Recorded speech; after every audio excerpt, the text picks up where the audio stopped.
Bueno, un gusto de poder conversar con ustedes. Particularmente creo que haciendo lo mismo que el resto, intentando de alguna manera ocupar este tiempo que tenemos esta posibilidad, digamos, inédita de estar tanto tiempo en nuestras casas y bueno, de lo laboral, juntándome con mi cuerpo técnico unas 2 horas al día vía esta aplicación Zoom, trabajando, pensando en el futuro, de cómo continúa todo esto, intentando de inyectarle optimismo, ¿no? Porque si no uno como que no hiciera más nada por todo esto que está pasando, ¿no?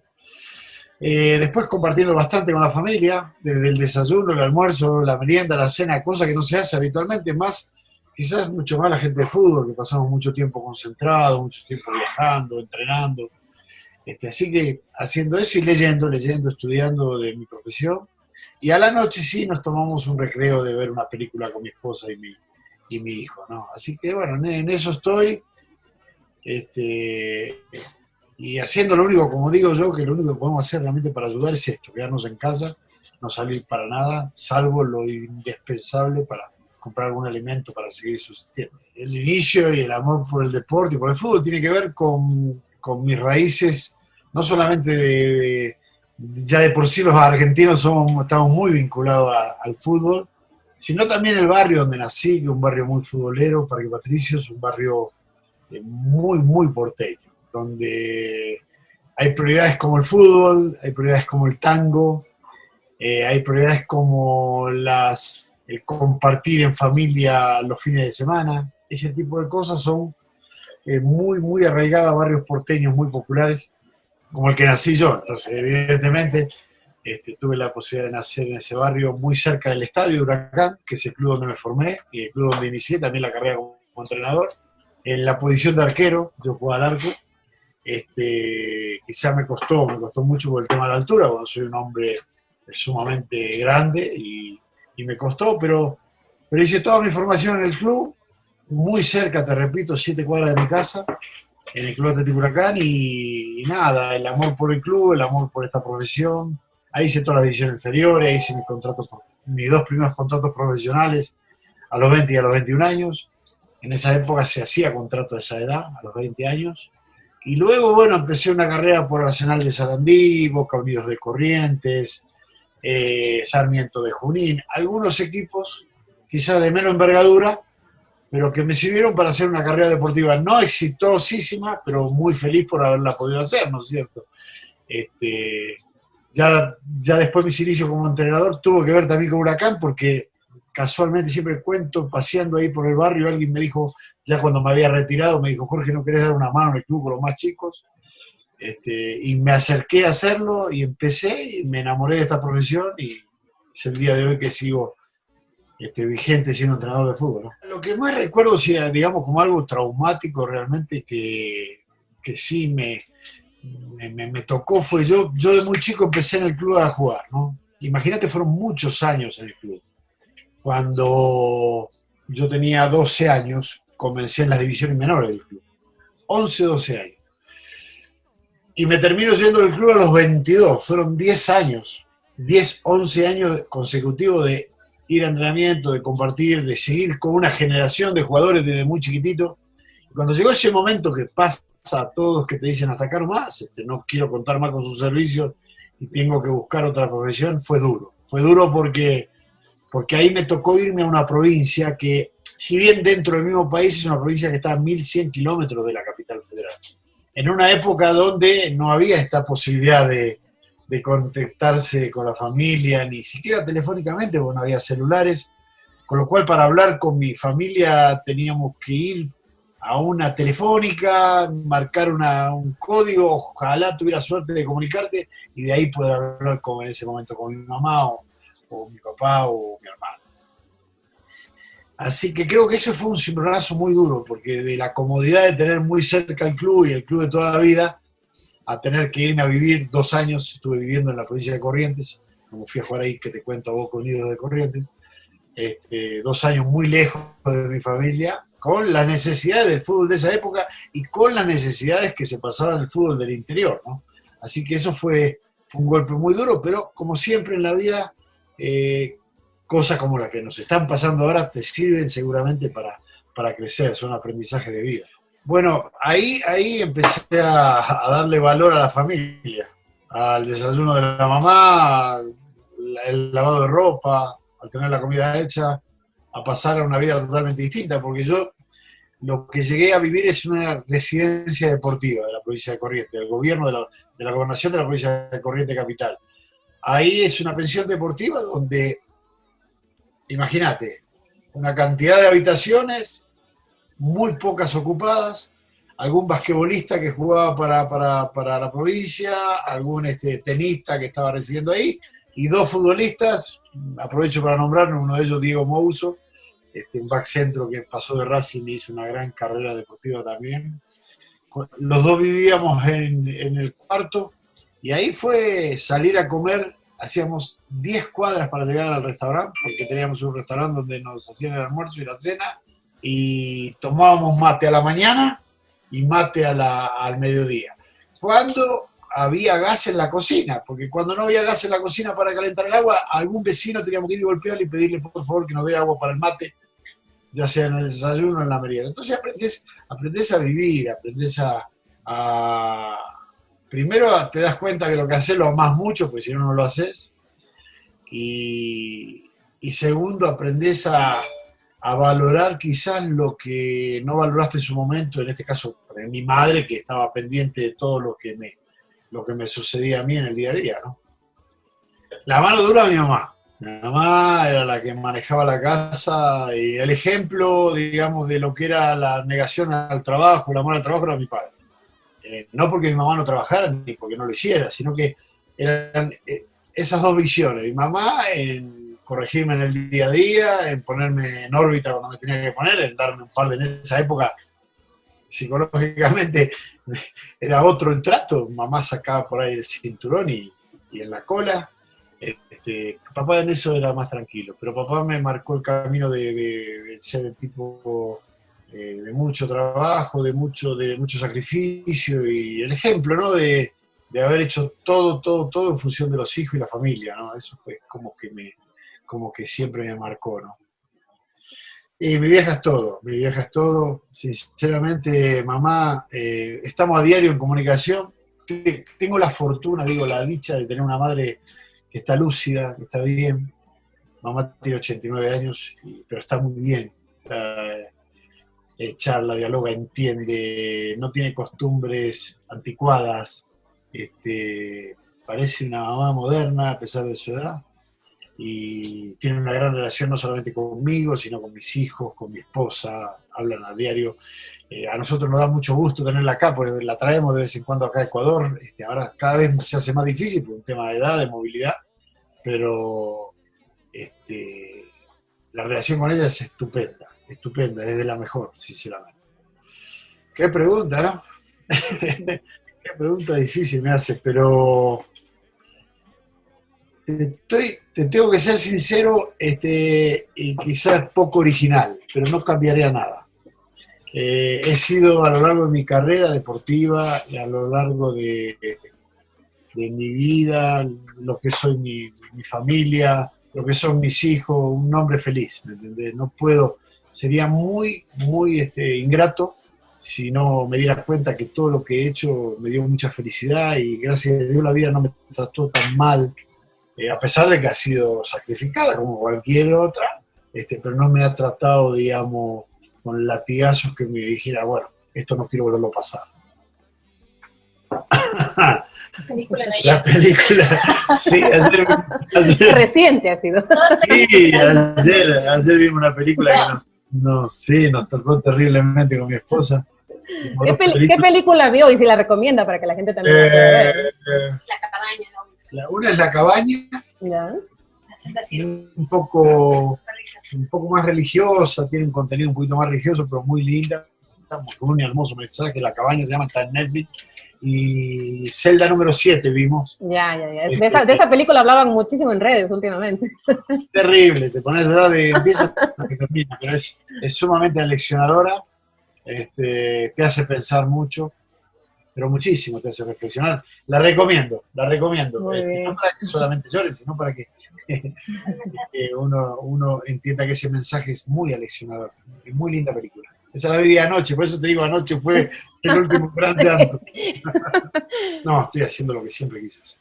Soy un hombre absolutamente feliz, por eso digo que lo mío no es un trabajo, es un divertirme día a día, es gozar día a día de lo que realizo, y por eso es que también, y creo que a mucha gente le pasa esto de estar mucho tiempo en mi casa, me tiene como incómodo, porque uno quiere estar en la cancha, quiere estar eligiendo jugadores, quiere estar planteando estrategias, quiere estar sufriendo, porque también en la posición nuestra de entrenadores muchas veces estamos sufriendo en el campo de juego, en la semana. Eso quiero, por eso soy un hombre absolutamente feliz con lo que hago. A propósito de esto, hay algunas preguntas que varios niños le quieren formular en este día. Vamos con esas preguntas y claro, seguimos conversando. Perfecto. Bueno. Hola, profe Célico. Soy Matías. Mucho gusto. ¿Qué debo hacer para ser un futbolista profesional? Gracias y quedes en casa. Bueno, Matías, qué gusto de conversar, de escucharte, y qué linda pregunta. Yo la voy a poner en un contexto, esta respuesta, primero en general. Todo lo que se realice en la vida, o todo lo que vos realices en la vida, primero tenés que amarlo. Para hacerlo bien tenés que amarlo. O sea, en eso no hay que negociar nada. Tienes que quererlo mucho. Y luego, en el caso de ser un futbolista profesional, toca ser muy disciplinado y dejar de lado muchísimas cosas que no son feas, que son lindas, divertirse, salir, de repente a una fiesta, un baile, que cuando uno quiere ser futbolista profesional tiene que muchas de esas cosas dejarla de lado y focalizarse en la profesión. ¿Por qué? Porque para ser un futbolista profesional tenés que tratar a tu cuerpo como tal. Y no es solamente la cabecita lo que te funciona, sino tu cuerpo. Entonces tu cuerpo lo tenés que llenar de energía. Para llenarlo de energía tenés que entrenar mucho. Para entrenar tenés que descansar, tenés que alimentarte bien, tenés que acostarte temprano. Entonces muchas de las cosas bonitas que pueda tener un adolescente, un niño, van quedando de lado para privilegiar esta hermosa profesión que es ser futbolista profesional. Si pudiera mi padre, si pudiera, la verdad lo traería a papá otra vez, lo sentaría y le preguntaría si, fundamentalmente, si todo lo que hice, si el camino que recorrí en mi vida personal y profesional, desde su óptica fue el correcto. Me gustaría escuchar la opinión de él, que lamentablemente yo lo perdí muy joven a mi papá, entonces me hubiera gustado tener esa orientación que no pude tener ya a lo largo de mi vida. ¿Qué siento yo? La satisfacción de haber ayudado a alguien. Hoy cuando veo que muchos de esos chicos les cambió la vida, y muchos de esos chicos vienen de hogares sumamente humildes, con mucha necesidad, y que a partir de su éxito profesional han podido ayudar a todo su entorno, me da la sensación que algo bueno hemos hecho, ¿me explico? La verdad que es difícil explicarlo, pero yo siento una gran felicidad de poder echarle una mano. Estaba leyendo estos días un libro de Jorge Grifa, donde decía que esto del fútbol juvenil y el fútbol, digamos, si lo puedes trasladar a la selección, ser seleccionado ya para un club, tiene que ver con las oportunidades que vos tengas y con un poco de suerte. O sea, ¿quién busca esas oportunidades? Las busca el joven, con el esfuerzo, con el sacrificio, con la tenacidad, con no dejarse vencer, ir a un lugar y ir al otro. Y después tenés que tener esa cuota, esa suerte de estar en el momento exacto para decir, bueno, brillo, entré en una nómina de un sudamericano, entré y hice el gol de la victoria que nos dio, que nos dio la victoria y una medalla, por decirte algo. Ese es el factor suerte que siempre este juego también tiene mucho que ver. Esto que está pasando ahora con la pandemia nos sitúa en otro lugar.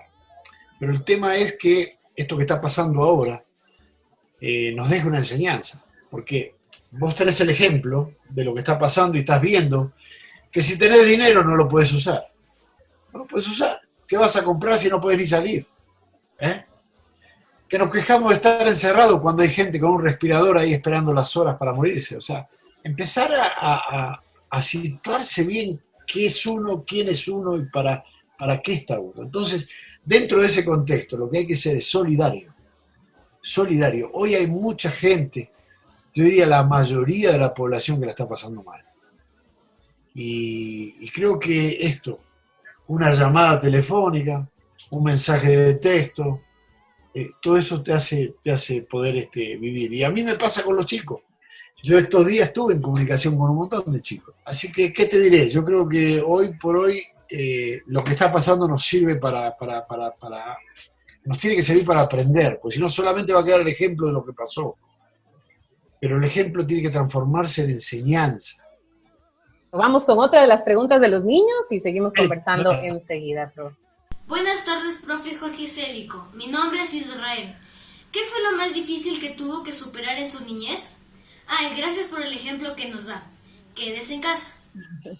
Bueno, qué pregunta también. Lindo, los chicos preguntan y la verdad que hay preguntas, sí. Israel, mira, yo te puedo asegurar que tuve una niñez muy, muy feliz. Muy feliz. Si hay algo que me marcó fue casi entrando, digamos, en la adolescencia, cuando fue lo que decía yo anteriormente, la muerte de mi padre. ¿Por qué? Porque la muerte de mi padre a mí me dejó absolutamente expuesto a un montón de cosas que tenían que ver con cómo seguía la vida de ahí en adelante. O sea, la profesión de mi padre yo no la podía ejercer, mi padre era médico. Pero esos médicos de antes, ¿no? Iba al hospital todas las mañanas y atendía a las tardes en el consultorio. Y una familia de clase media ahí, apretada. Entonces cuando falleció papá, medio como que todo se me vino encima, ¿no?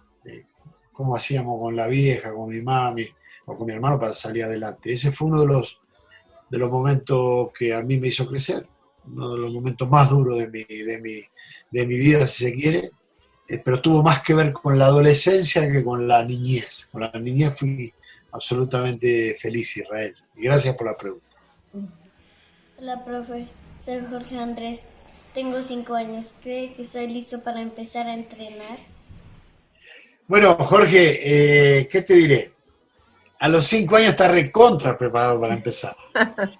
Lo que pasa es cómo empezar a jugar al fútbol. Que esto sí es importante que lo sepas. Yo quiero que empieces a jugar, vos y todos los chicos de tu edad, pero que a esa edad se diviertan, que jueguen, que vean que detrás de una pelota puedo hacer amigos, que la pelota está para compartirla,